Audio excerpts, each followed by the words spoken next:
नमस्कार दोस्तों, electrical technician channel में आपका स्वागत है। दोस्तों, आज के इस वीडियो के माध्यम से हम सीखने वाले हैं कि हम किस प्रकार से फ्रिज का वायरिंग करेंगे, वो भी बिल्कुल आसान भाषा में। यानी कि आप इस वीडियो को देखने के बाद फ्रिज का वायरिंग करना सीख जाओगे। ठीक है दोस्तों, तो दोस्तों प्लीज इस वीडियो को लास्ट तक जरूर देखिएगा और वीडियो पसंद आए तो लाइक कर दीजिएगा और एक प्यारा सा कमेंट भी। और यदि आपने अभी तक हमारे चैनल को सब्सक्राइब नहीं किया तो सब्सक्राइब भी कर लीजिएगा। चलिए दोस्तों स्टार्ट करते हैं। तो देखिए दोस्तों, सबसे पहले तो हमारा जो फ्रिज होता है उसका मेन कंपोनेंट उसका कंप्रेसर होता है। तो यहाँ पे हमारे पास एक कंप्रेसर है। तो दोस्तों ये जो हमारा कंप्रेसर होता है, इस कंप्रेसर में 3 टर्मिनल होते हैं, एक कॉमन टर्मिनल, एक स्टार्टिंग टर्मिनल और एक रनिंग टर्मिनल। अब ये जो हमारा कंप्रेसर है इसके अंदर में 2 वाइंडिंग किया जाता है। एक तो कॉमन टर्मिनल से लाके स्टार्टिंग में कनेक्ट कर दिया जाता है, दूसरा कॉमन टर्मिनल से कनेक्ट करके रनिंग पे कनेक्ट कर दिया जाता है। एक होता है हमारा स्टार्टिंग वाइंडिंग और दूसरा होता है रनिंग वाइंडिंग। ठीक है दोस्तों, अब ये जो हमारा कंप्रेसर होता है इसको स्टार्ट करने के लिए एक रिले की जरूरत पड़ता है। यानी कि इस कंप्रेसर को स्टार्ट करने के लिए स्टार्टिंग में स्टार्टिंग वाइंडिंग और रनिंग वाइंडिंग को शॉर्ट करना पड़ता है, इसीलिए एक रिले का उपयोग किया जाता है। ये जो हमारा रिले है ये क्या करता है, स्टार्टिंग वाइंडिंग और रनिंग वाइंडिंग को शॉर्ट कर देता है। उसके बाद जैसे ही हमारा कंप्रेसर स्टार्ट हो जाता है तो स्टार्टिंग वाइंडिंग को ओपन कर देगा, यानी कि स्टार्टिंग वाइंडिंग में पावर सप्लाई जाना बंद हो जाएगा और जो हमारा कंप्रेसर होता है वो केवल रनिंग वाइंडिंग पे वर्क करेगा। ठीक है दोस्तों, अब इसके बाद में हमारा जो कंप्रेसर होता है इसके प्रोटेक्शन के लिए एक डिवाइस यूज किया जाता है जिसको हम बोलते हैं OLP, यानी कि ओवरलोड प्रोटेक्टर। ये जो हमारा ओवरलोड प्रोटेक्टर होता है ये क्या करता है कि पावर सप्लाई ब्रेक करेगा। कब ब्रेक करेगा, जब हमारा कंप्रेसर गर्म हो जाए। यदि हमारा कंप्रेसर गर्म हो जाता है तो उस कंडीशन में ये OLP ऑपरेट हो जाता है, यानी कि पावर सप्लाई को आगे फ्लो नहीं होने देगा। और जैसे ही कंप्रेसर दोबारा ठंडा हो जाएगा तो दोबारा पावर सप्लाई को आगे फ्लो होने देगा। ठीक है, उसके बाद आपने फ्रिज में ये भी देखे होंगे कि हम फ्रिज के टेम्परेचर को सेट करते हैं, यानी कि एक रोटरी स्विच होता है उसको घुमा के हम टेम्परेचर सेट करते हैं कि हमें फ्रिज के अंदर कितना टेम्परेचर को रखना है। ठीक है, तो उसके लिए यहाँ पे थर्मोस्टेट का उपयोग किया जाता है। दोस्तों ये जो हमारा थर्मोस्टेट है इसका काम यह है कि यदि फ्रिज के अंदर टेम्परेचर मेंटेन हो जाता है, यानी कि आप जितना टेम्परेचर फ्रिज के अंदर रखना चाहते हैं उतना मेंटेन हो गया, तो उस समय क्या करेगा, ये थर्मोस्टेट पावर सप्लाई को ब्रेक कर देगा, यानी कि इस थर्मोस्टेट से आगे पावर सप्लाई फ्लो नहीं हो पाएगा। ठीक है दोस्तों, अब यहाँ पे टेम्परेचर सेट करने के लिए यहाँ पे एक नॉब दिया गया होता है जिसको हम रोटेट करके टेम्परेचर को सेट करते हैं। उसके बाद जैसे ही हम फ्रिज के दरवाजा को खोलते हैं तो हम देखते हैं कि एक लाइट ग्लो हो जाती है, यानी कि उसके अंदर एक बल्ब लगा हुआ होता है। अब ये जो हमारा बल्ब है ये हमेशा ग्लो नहीं करता, ये तब ग्लो करेगा जब हम गेट को ओपन करते हैं, यानी कि एक स्विच लगा होता है। तो यहाँ पे जो स्विच लगा होता है उसको हम बोलते हैं डोर स्विच, यानी कि जैसे ही हम गेट को खोलेंगे तो ये जो डोर स्विच होता है वो ऑपरेट हो जाएगा और ऑपरेट होने के बाद पावर सप्लाई को आगे फ्लो कराएगा और जो हमारा बल्ब है वो ग्लो हो जाएगी। अब ये जितने भी कंपोनेंट है ये हमारे फ्रिज में होते हैं। इसके अलावा एक और प्लग टॉप होता है जिसके द्वारा हम इन सभी इक्विपमेंट को पावर सप्लाई देते हैं। ठीक है दोस्तों, तो यहाँ पे हमारे सभी कंपोनेंट आ चुके हैं। अब हम इसका वायरिंग करना सीख लेते हैं। तो दोस्तों देखिए, सबसे पहले तो हमारा जो बल्ब है इसका कनेक्शन कर लेते हैं। तो जैसे कि मैंने आपको बताया था कि ये जो हमारा बल्ब है वो तभी ग्लो होना चाहिए जब हमारा डोर ओपन होता है। तो हमें क्या करना होता है कि जो हमारा फेस सप्लाई है उसको हम प्लग टॉप से लेके जाएंगे और जो हमारा डोर स्विच है उसको इनपुट पावर सप्लाई दे देंगे। दोस्तों याद रखिएगा, जो हमारा प्लग टॉप होता है उसका दाहिना पिन फेस सप्लाई के लिए होता है, तो हम यहीं से एक बार को कनेक्ट करके ले जाते हैं और डोर स्विच को पावर सप्लाई दे देते हैं। अब ये जो हमारा डोर स्विच है इसके आउटपुट टर्मिनल से एक बार को कनेक्ट करके ले जाते हैं और जो हमारा लैंप है उसको फेस सप्लाई दे देंगे। अब इस लैंप को ग्लो कराने के लिए न्यूट्रल पावर सप्लाई भी चाहिए, तो उसके लिए हम क्या करते हैं, यहाँ से एक बार को कनेक्ट करके ले जाते हैं और जो हमारा बल्ब होता है इसको हम न्यूट्रल पावर सप्लाई दे देंगे। अब यहाँ पे है जो हमारा बल्ब है उसको फेस सप्लाई और न्यूट्रल पावर सप्लाई मिल गया। ठीक है, तो दोस्तों एक बार देख लीजिए कि ये जो हमारा लैंप है वो किस प्रकार से वर्क करेगा। देखिए, जब हम इस प्लग टॉप को पावर सप्लाई में कनेक्ट कर देते हैं और स्विच को चालू कर देते हैं तो उस कंडीशन में क्या होता है, पावर सप्लाई यहाँ से फ्लो होते हुए इस डोर स्विच तक पहुंच जाती है। अब यदि आपके फ्रिज का गेट क्लोज है उस कंडीशन में क्या होता है, ये जो प्लंजर है वो दबा हुआ होता है, यानी कि ऑपरेट रहता है। उस कंडीशन में क्या होता है कि इस कॉन्टैक्ट से पावर सप्लाई इस कॉन्टैक्ट तक नहीं पहुंच पाता, यानी कि ओपन हो जाती है। अब जैसे ही आप गेट को ओपन करते हो, यानी कि गेट को खोलते हो फ्रिज के, तो क्या होता है कि यहाँ का पावर सप्लाई यहाँ तक पहुंच जाती है। उसके बाद यहां से पावर सप्लाई फ्लो होते हुए सीधे बल्ब तक पहुंच जाएगी और इधर से न्यूट्रल पावर सप्लाई इसको मिल ही रहा है, यानी कि इस बल्ब को फेस सप्लाई और न्यूट्रल पावर सप्लाई मिल जाएगा जिससे कि हमारा जो बल्ब है वो ऑन हो जाएगी। ठीक है, तो यहां पे इतना कॉन्सेप्ट क्लियर हो गया होगा। अब दोस्तों देखिए, यहाँ पे जो हमारा कंप्रेसर है इसको हमें फेज सप्लाई और न्यूट्रल पावर सप्लाई देना पड़ता है ऑपरेट करने के लिए, क्योंकि यहाँ पे जो कंप्रेसर यूज कर रहे हैं वो सिंगल फेज का कंप्रेसर है, ठीक है। तो यहाँ पे जो कंप्रेसर है उसके टर्मिनल का पहचान किस प्रकार से करेंगे और किस प्रकार से हम इसका कनेक्शन करेंगे उसके बारे में एक बार समझ लीजिए, उसके बाद इसका कनेक्शन करना सीख लेंगे। दोस्तों जो हमारा कंप्रेसर होता है, कंप्रेसर के अंदर में दो वाइंडिंग किया जाता है, एक तो रनिंग वाइंडिंग, दूसरा स्टार्टिंग वाइंडिंग। अब जो हमारा वाइंडिंग है इन दोनों के एक एक सिरे को हम क्या करते हैं कि हमारा जो कॉमन टर्मिनल है उस पर कनेक्ट कर देते हैं और दूसरे दो सिरे को रनिंग पे और एक स्टार्टिंग टर्मिनल पे कनेक्ट कर देते हैं।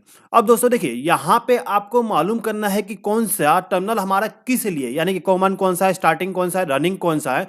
तो उसके लिए आपको मल्टीमीटर का उपयोग करना पड़ेगा। अब जो आपका मल्टीमीटर है उसको रेजिस्टेंस पोजीशन पे सेलेक्ट कर लीजिए और सेलेक्ट करने के बाद आपको क्या करना है, हर एक टर्मिनल पे रेजिस्टेंस को मेजर करना है और उसको नोट डाउन कर लेना है। और जब आप रेजिस्टेंस को मेजर कर लोगे, यानी कि तीनों टर्मिनल पे रेजिस्टेंस को मेजर कर लोगे, तो उसके बाद आप देखोगे कि आपका जो एक रेजिस्टेंस है वो कम आया और दूसरा रेजिस्टेंस उससे थोड़ा ज्यादा आया और तीसरा रेजिस्टेंस उन दोनों के टोटल में आया, ठीक है। यानी कि जो हमारा रनिंग वाइंडिंग होता है उसमें वाइंडिंग थोड़ा कम किया जाता है, यानी कि जो हमारा रनिंग वाइंडिंग होगा उसका रेजिस्टेंस सबसे कम आएगा। जिसका रेजिस्टेंस सबसे कम आया वो हमारा रनिंग वाइंडिंग हो जाएगा, ठीक है। उसके बाद जो हमारा स्टार्टिंग वाइंडिंग होता है उसका रेजिस्टेंस रनिंग वाइंडिंग से थोड़ा सा ज्यादा आएगा। जैसे कि आप यहाँ पे देख सकते हो, जो हमारा रनिंग वाइंडिंग है इसका 2 ओम रेजिस्टेंस आया है। दोस्तों यहाँ पे आपको एग्जांपल के लिए 2 ओम दिखाया गया है, लेकिन एक्चुअल में आपको 13, 14, 15 ओम के लगभग में आ जाएगा। डिपेंड करता है कि आपका कंप्रेसर कौन सा है, ठीक है। तो यहाँ पे मान लेते हैं कि जो हमारा रनिंग वाइंडिंग है उसका रेजिस्टेंस 2 ओम आ रहा है और जो स्टार्टिंग वाइंडिंग है उसका रेजिस्टेंस 3 ओम आ रहा है। अब जब आप इन दोनों टर्मिनल पे मेजर करोगे रेजिस्टेंस को यहाँ पे और यहाँ पे, तो आपको इन दोनों का टोटल मिलेगा, यानी कि 5 ओम रेजिस्टेंस मिल जाएगा, ठीक है दोस्तों। तो कुछ इस प्रकार से आप मल्टीमीटर का उपयोग करके टर्मिनल को पता कर सकते हो। अब यदि दोस्तों आपके पास में मल्टीमीटर नहीं है तो उस कंडीशन में आप क्या कर सकते हो, टर्मिनल को देख के पता कर सकते हो कि कौन सा टर्मिनल आपका कॉमन है, कौन सा स्टार्टिंग, कौन सा रनिंग।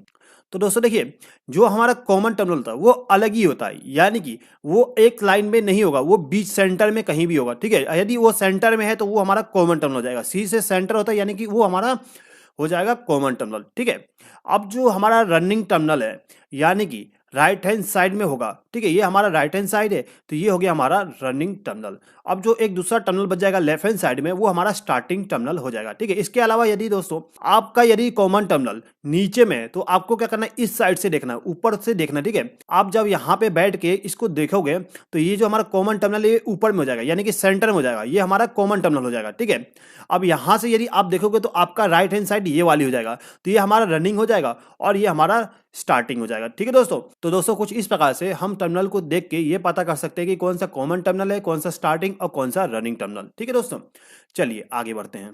तो दोस्तों देखिए, ये जो हमारा कंप्रेसर है इसको हमें न्यूट्रल पावर सप्लाई देना है। न्यूट्रल पावर सप्लाई हम इस कॉमन टर्मिनल पे देते हैं, ठीक है दोस्तों। याद रखिएगा कॉमन टर्मिनल पे हमें न्यूट्रल पावर सप्लाई को देना होता है, लेकिन यहाँ पे हम न्यूट्रल पावर सप्लाई डायरेक्ट नहीं देते हैं, इसके बीच में हम OLP को यूज कर लेते हैं, यानी कि जो हमारा प्रोटेक्शन है कंप्रेसर के लिए उसको यूज कर लेते हैं। तो हम क्या करते हैं, यहाँ से एक वायर को कनेक्ट करके ले जाते हैं और जो हमारा OLP है उसके एक टर्मिनल पे कनेक्ट कर देंगे।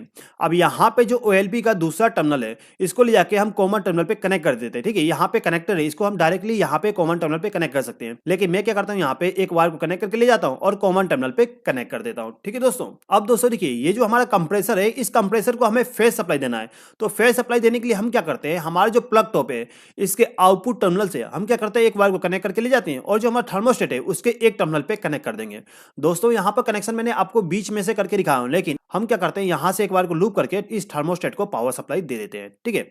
अब ये जो हमारा थर्मोस्टेट है इसके आउटपुट टर्मिनल से जो पावर सप्लाई जाएगी वो इस रिले में चली जाएगी, लेकिन इस रिले में 3 टर्मिनल है, तो यहाँ पे हम कनेक्शन कहाँ पे करें। तो दोस्तों देखिए, ये जो हमारा रिले होता है इसमें टर्मिनल का नाम लिखा होता है, जैसे कि एक पे लिखा होगा कॉमन टर्मिनल, एक पे स्टार्टिंग और एक पे रनिंग, ठीक है। तो जो हमारा रिले है उसका जो डम्मी टर्मिनल है उसमें हम पावर सप्लाई थर्मोस्टेट के द्वारा देते हैं। तो यहाँ से एक बार कनेक्ट करके हम थर्मोस्टेट के डम्मी टर्मिनल पे कनेक्ट कर देंगे, ठीक है।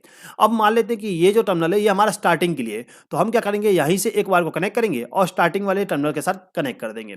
उसके बाद ये जो हमारा रनिंग वाली टर्मिनल है इसमें से एक बार को कनेक्ट करके ले जाएंगे और रनिंग वाले टर्मिनल पे कनेक्ट कर देंगे, ठीक है दोस्तों। अब दोस्तों देखिए, ये जो हमारा प्लग टॉप है इस प्लग टॉप में एक मोटा वाला पिन है, इस पिन से हम क्या करते हैं, एक बार को कनेक्ट करके ले जाते हैं और इसको ले जाके हमारा जो कंप्रेसर है इसके बॉडी के साथ कनेक्ट कर देंगे। जिससे बेनिफिट ये होता है कि यदि हमारे कंप्रेसर के बॉडी में किसी प्रकार का पावर सप्लाई आ जाता है तो उस कंडीशन में इस वायर से पावर सप्लाई फ्लो होते हुए सीधे ग्राउंड हो जाएगा, ठीक है दोस्तों। तो दोस्तों कुछ इस प्रकार से हमारा जो फ्रिज होता है उसका वायरिंग करते हैं। तो चलिए दोस्तों एक बार समझ लीजिए कि जो हमारा फ्रिज होता है वो किस प्रकार से वर्क करेगा। तो दोस्तों देखिए यहाँ पे जो हमारा लैंप का सर्किट है इसको मैंने आपको ऑलरेडी एक्सप्लेन कर दिया हूँ, तो इसको हम यहाँ पे स्किप कर देते हैं। अब देखिए ये जो हमारा प्लग टॉप है, यदि मैं इसको सॉकेट के साथ कनेक्ट करता हूँ और स्विच को ऑन कर देता हूँ तो सबसे पहले जो पावर सप्लाई होगा वो यहाँ से फ्लो होते हुए सीधे थर्मोस्टेट तक पहुंच जाएगी। अब यदि हमारे फ्रिज के अंदर में टेम्परेचर ज़्यादा है, यानी कि जितना टेम्परेचर हम थर्मोस्टेट में सेट करके रखेंगे उससे यदि टेम्परेचर ज़्यादा है तो उस कंडीशन में क्या करेगा, हमारा जो थर्मोस्टेट है ये क्या करेगा, पावर सप्लाई को आगे फ्लो होने देगा, यानी कि यहाँ का पावर सप्लाई यहाँ तक पहुँच जाएगी। अब यहाँ से पावर सप्लाई फ्लो होते हुए सीधे रिले में पहुँच जाती है। अब ये जो हमारा रिले होता है वो स्टार्टिंग में दोनों टर्मिनल यानी कि स्टार्टिंग टर्मिनल और रनिंग टर्मिनल दोनों पे पावर सप्लाई देगा।